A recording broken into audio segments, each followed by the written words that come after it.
Hello everyone, welcome to my another video from student species.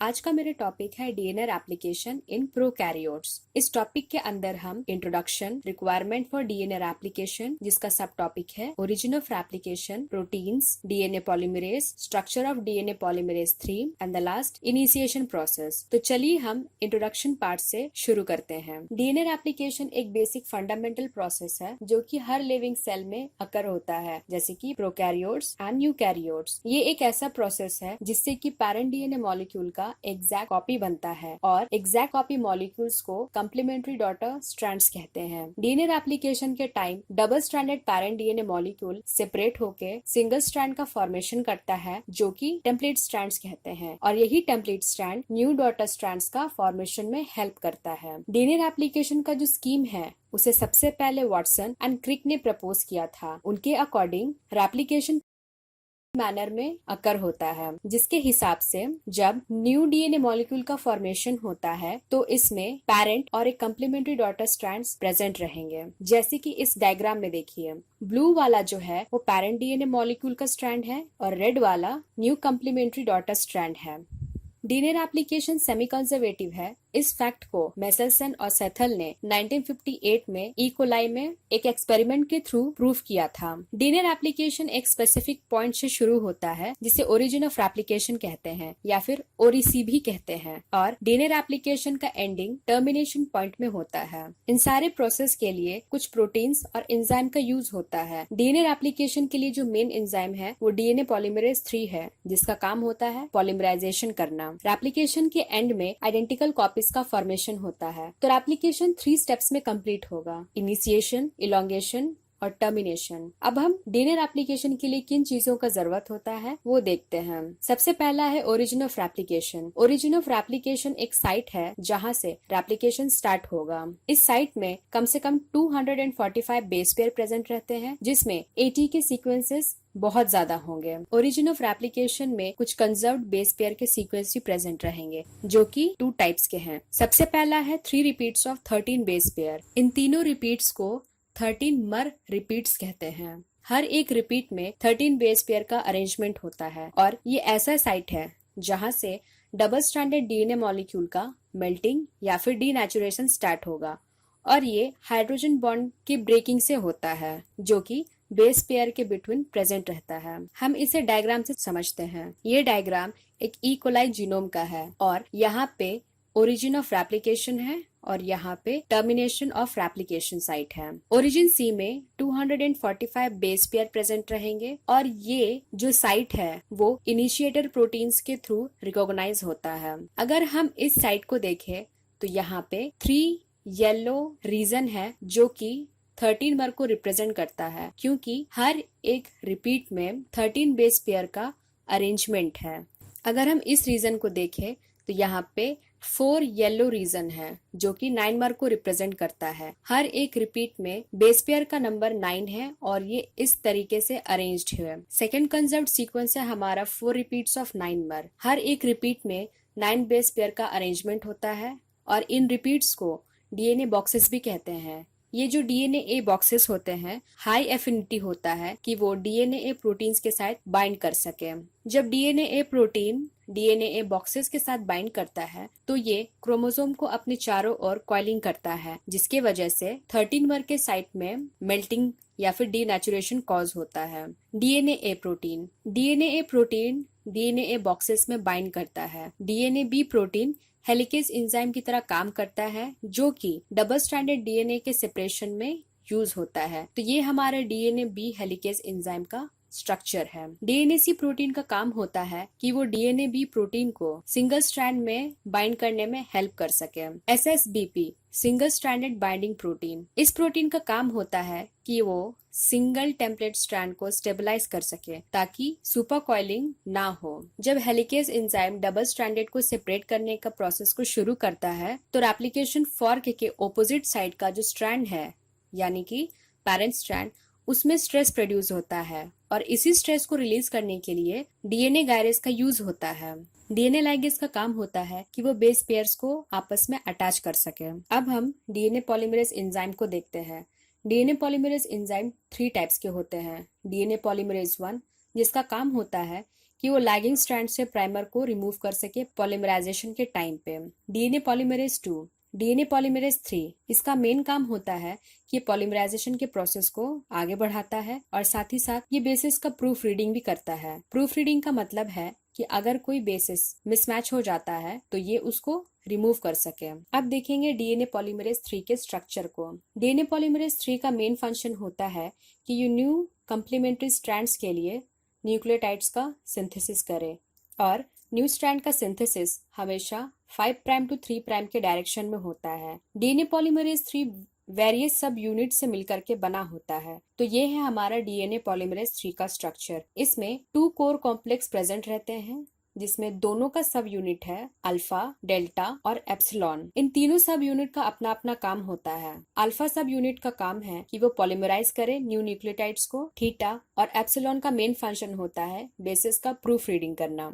यहाँ पे 2 tau reason है जो कि दोनों कोर एंजाइम से अटैच हुआ है। इसका मेन फंक्शन होता है कि वो कोर कॉम्प्लेक्स का डाइमर को फॉर्म कर सके। यहाँ नीचे जो सब यूनिट दिया हुआ है इसका मेजर फंक्शन होता है क्लैंप को लोड करना और इसे क्लैंप लोडर कहते हैं। जब डीएनए पॉलीमरेज 3 में बीटा क्लैंप अटैच होता है तो इस पूरे कॉम्प्लेक्स को होलो एंजाइम कहते हैं। इस डायग्राम में DNA B helicase enzyme mention है। यहाँ पे 2 कोर कॉम्प्लेक्स प्रेजेंट है और हर एक कोर कॉम्प्लेक्स में बीटा क्लैंप अटैच्ड हुआ है। यहाँ पे क्लैंप लोडर है। ये दोनों टाउ रीजन है जो कि कोर कॉम्प्लेक्स के डाइमर फॉर्मेशन में हेल्प करता है। तो ये था हमारा पूरा डीएनए पॉलीमरेज का स्ट्रक्चर और ये है होलो एंजाइम का स्ट्रक्चर। अब हम डीएनए एप्लीकेशन के इनिशिएशन को देखते हैं। डीएनए एप्लीकेशन हमेशा ओरिजिन ऑफ एप्लीकेशन साइट में शुरू होगा। ये यहाँ पे इकोलाई का रेप्लिकेशन ओरिजिन है। ओरिजिन साइट में कंजर्व्ड बेस पेयर के सीक्वेंस प्रेजेंट है जो कि 3 रिपीट्स ऑफ 13 मर है जो कि यहाँ पे है और ये 80 रिच रीजन है। और दूसरा है 4 रिपीट्स ऑफ 9 मर जिसे डीएनए बॉक्सेस भी कहते हैं। जो डीएनए प्रोटीन है वो डीएनए बॉक्सेस में जाकर के बाइंड करता है। यहाँ पे डीएनए प्रोटीन्स आइदर एटीपी से बाउंडेड रहता है या फिर एडीपी से।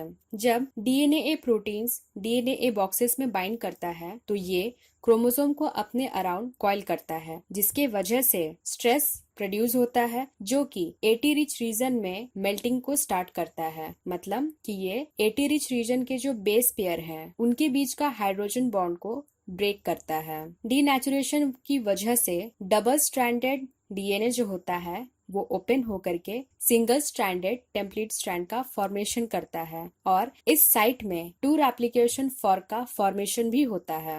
अब हेलिकेज जो कि डीएनए बी प्रोटीन है वो दोनों सिंगल स्ट्रैंड्स में जाके बाइंड करता है with the help of DNA C protein. Helicase enzyme parent strand के 5 प्राइम टू 3 प्राइम के डायरेक्शन में रन करता है और हेलिकेज एंजाइम का मेन फंक्शन होता है कि ये double stranded parent DNA molecule को सेपरेट करे। हेलिकेज एंजाइम हमेशा लैगिंग टेम्पलेट स्ट्रैंड में जाके बाइंड करता है। मतलब ऐसा पेरेंट स्ट्रैंड जिसका पोलैरिटी 5 प्राइम टू 3 प्राइम होता है रेप्लिकेशन के टाइम में। जब सिंगल स्ट्रैंड का फॉर्मेशन होता है तो एसएसबीपी प्रोटीन इनको स्टेबलाइज करता है ताकि सिंगल स्ट्रैंड आपस में फिर से वाइंडिंग ना करे। डीएनए के सेपरेशन की वजह से डबल स्ट्रैंडेड डीएनए साइड में स्ट्रेस प्रोड्यूस होता है और इस स्ट्रेस को डीएनए गायरेज रिमूव करता है by the negative coiling of parent DNA molecule. Replication site के दोनों रेप्लिकेशन फॉर्क में डीएनए पॉलीमरेज 3 का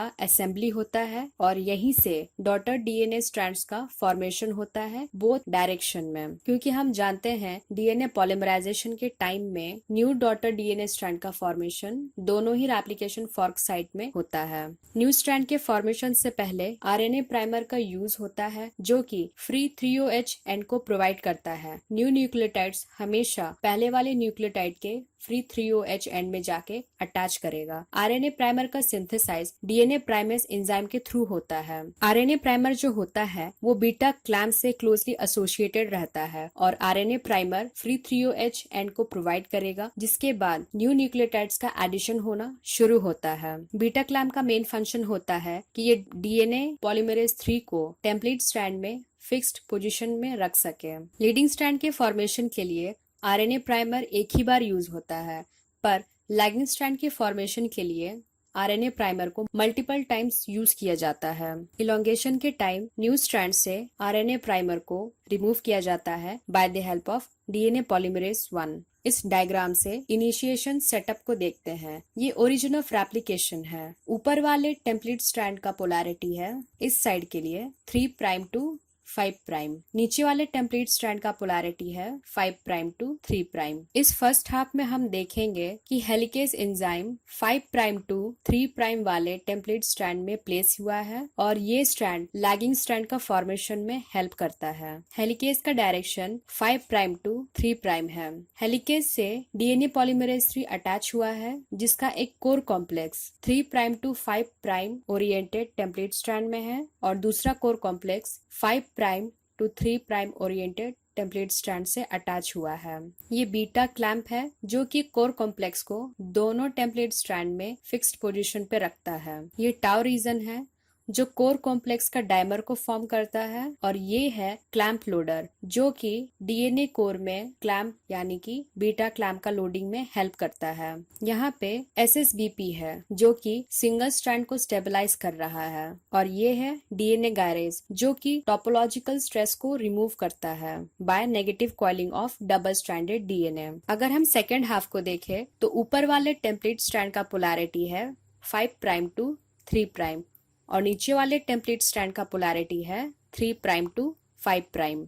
helicase enzyme 5 prime to 3 prime oriented template strand में अटैच्ड हुआ है जिससे डीएनए पॉलीमरेज 3 अटैच है। एक core complex 5 prime to 3 prime में सेट हुआ है और दूसरा core complex 3 prime to 5 prime oriented template strand में फिक्स्ड हुआ है। ये है बीटा क्लैंप और ये है clamp loader. Again SSBP single strands को स्टेबलाइज करता है और डीएनए गायरेज टोपोलॉजिकल स्ट्रेस को रिमूव करता है। तो ये पूरा डायग्राम है जो कि ओरिजिन ऑफ रेप्लिकेशन के साइट में फॉर्म होता है। अगर हम इन दोनों हाफ्स को देखें तो दोनों ही साइट में लैगिंग और लीडिंग स्ट्रैंड का फॉर्मेशन एक ही साथ होगा। तो ये हम इलोंगेशन प्रोसेस में देखेंगे। तो ये था मेरा आज का वीडियो। मेरी वीडियो अगर आपको इन्फॉर्मेटिव लगे तो प्लीज इसे जरूर शेयर करें and thank you for watching my video.